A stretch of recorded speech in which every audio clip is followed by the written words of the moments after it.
Hello, welcome to the Intelligent Comic Book Investors Podcast. I'm going to tell you really important, maybe the most important advice you're ever going to get. People on these channels, when they kind of refer to like comic books as, kind of financial investments, they say, don't you listen, don't look at this as advice. This is just entertainment only. Bullshit. This is advice. Don't be stupid. And we'll get into how I got stupid later. But let me tell you about my weekend. I went to Vegas, and I went to Vegas with my buddy Eddie. We're really close. I'm really close with his family. His daughter ended up turning 21. The kids, when they were younger, Eddie got them to call me Grandpa. I'm not going to get into why. It's a long story. Point is, I've known this family forever.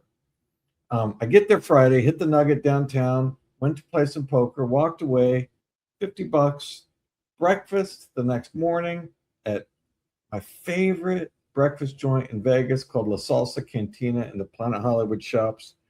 Got the huevos rancheros. Hate fucking Bloody Marys, so don't at me about the Bloody Marys. But I just had beautiful, amazing meal like I do every time I go to Vegas. Went with Eddie to the Circus Swim. Watched the World Cup with I don't know, 1,000 of our closest friends sharing water. It was weird, but you know what? It was hot, man. It was like 107, 110. But man, I got to tell you, thankfully Eddie brought maybe the greatest sunscreen I've ever seen, because I didn't come back burned, and I was out in the sun for like 2 hours. A dinner last night was one of those meals where you even say the Caesar salad makes you say, God damn. At 6-ounce filet, it was cooked perfect. After that, I went to the Cosmo Sportsbook for the fights, put $20 on Paddy Pimblett, watch Saint Denis eat a takedown attempt and get knocked out instead. Easiest money I made all weekend. Stuck around for the McGregor fight, which, not much to say there. Walked the strip after, literally the best people watching on earth. Had a couple of daiquiris, 126, called it a night. Great weekend. But the real story is what happened in between.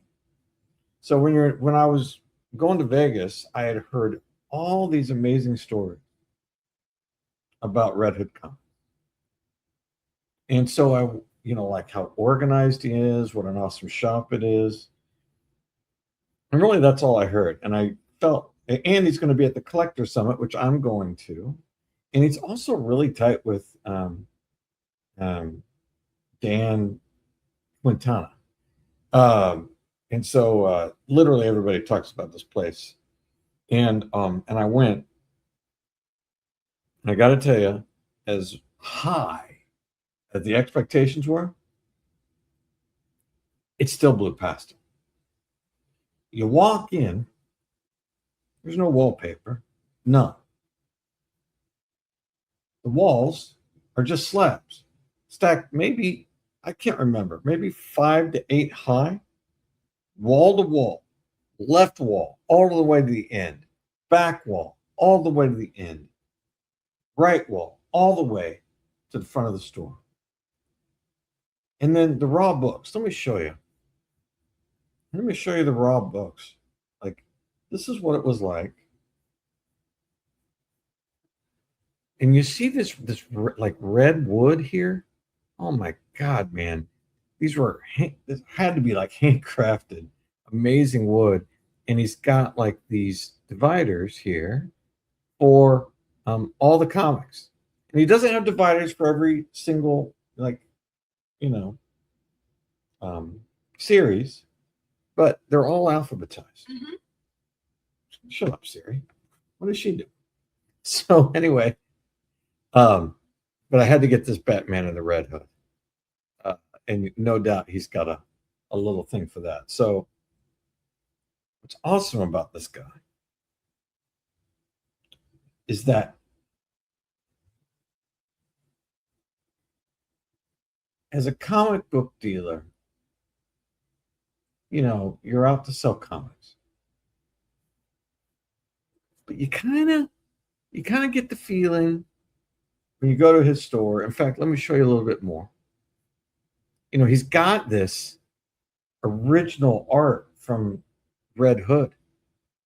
You know, that he's owned it for a few years now, and he's not going to let it go. With the name like Red Hood Comics, he's definitely not going to sell it. And then he has these recreation original art.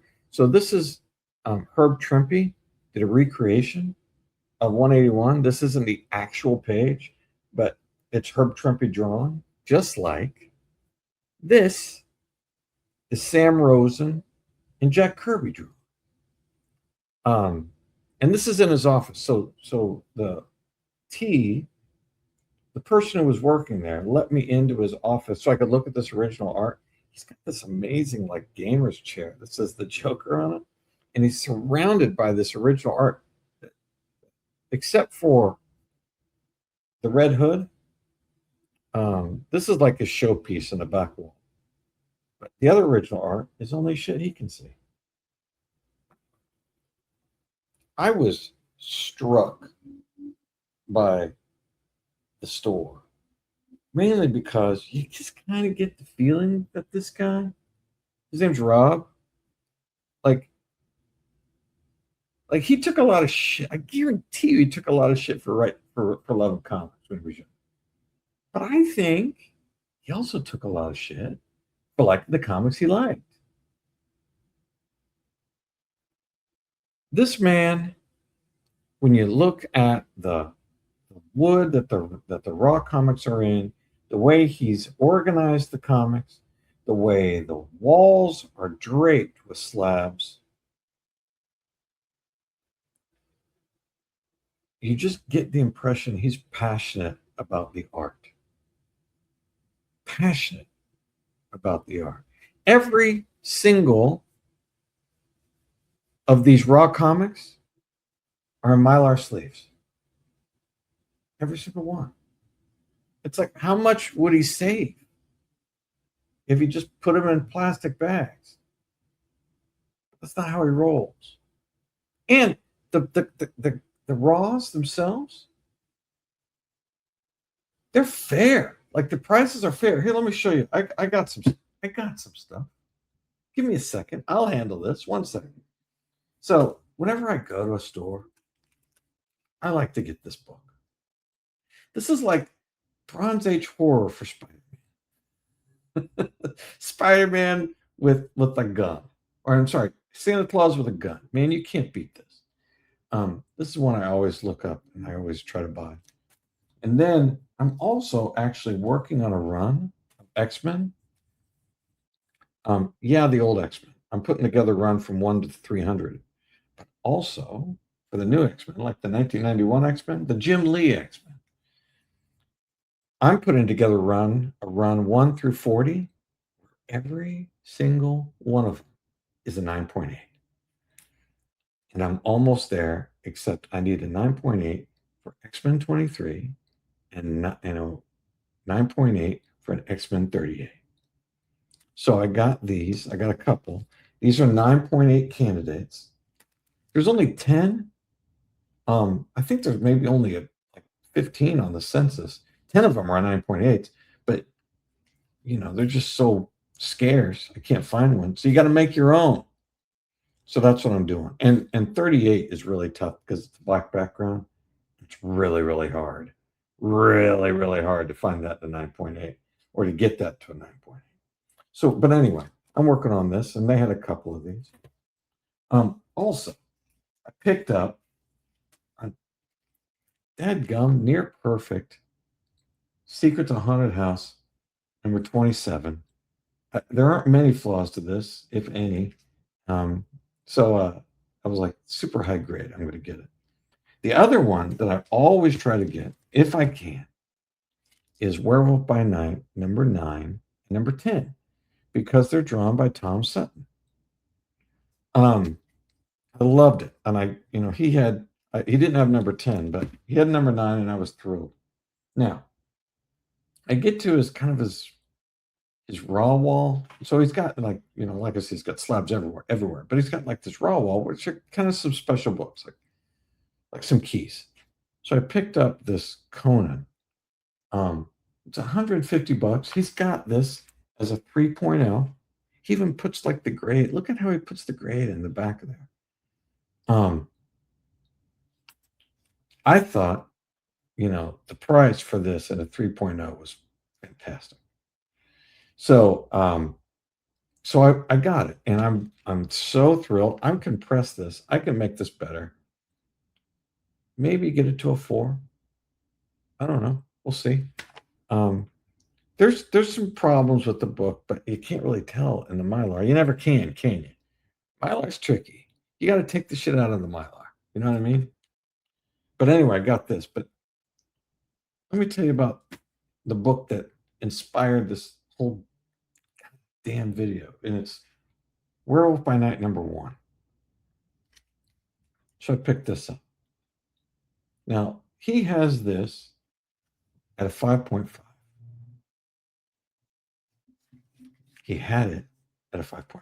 That's it till I bought it, and then I fucked it all up. Here's what I did. He puts this in a Mylar sleeve, like so, with the backing board, like so. And then these important books he puts in Mylar top loaders, even, like so. Now, he also has the most industrial grade Scotch tape I've ever seen in my life. I swear to God, the back of this shit is like crazy to look. It's crazy. So let me blow up my screen here. So I want to show you like the stupid shit I did. So, you know how you remove like the tape, and then if you're an idiot, you leave the tape like this and pull the book out. If you're not an idiot, you take the tape off and you stick it on like the table. This way, you pull the book out and there's no issues. You have this beautiful book here. Well, look at that. Does that look like the size of a piece of tape right there? Let me show you. Want to know where the rest of the comic is? It's right here on the tape. You can even see Werewolf by Night. Oh my God. Don't fuck up your books. Okay? That's the main message here. Don't fuck up your own books. Oh my God. Because here's the deal. Not only are you stupid, but you feel stupid. You feel dumb. You feel like, oh my God. So what I did is I wanted to see maybe how someone might grade this. Because, he graded it at like a 5.5. And I think he may have undergraded it too. He did it at a 5.5. So I used the RoboGrader. Remember the RoboGrader app I talked to you about? I used a RoboGrader app, and the RoboGrader thinks this is still a 3.5. I don't know. What do you think? Can you have a big stupid hole in your book that you created yourself and still get a 3.5? I don't know. But no, other than that, who would want this? I suppose someone would. But anyway, don't fuck up your books. Damn, pisses me off. I can't even tell you. So anyway, I will tell you that was the weekend. Great trip, amazing trip. One extremely dumb, self-inflicted wound, and a shop that, in my opinion, it's genuinely worth the trip out there on its own. Just to see it. The redwood, beautiful drawers that the raws exist in, the way he organizes everything, the care he takes. Because he's so passionate about, I don't know if he's passionate about what he does as much as he feels, I think, like he's a servant to the art. And he treats it not like I do, like a dumbass, but he treats it with like so much respect. I don't know. I'm reading into it probably. But I'll tell you, man, I walked away extremely impressed. Last thing, here's another thing I want from you. In addition to telling me about like the grade down below, what you think you'd grade it at, I'm thinking about doing a live show. I don't have any kind of following yet to make it work the way I want. I could go on Whatnot. I don't really want to run dollar auctions to an empty room. If you've done a live show or if you've watched ones that worked, tell me what actually got people to show up. That's the one thing I need from you today. Thank you for sticking around this long. You are my people, and I appreciate you. Don't fuck up your books. I love you.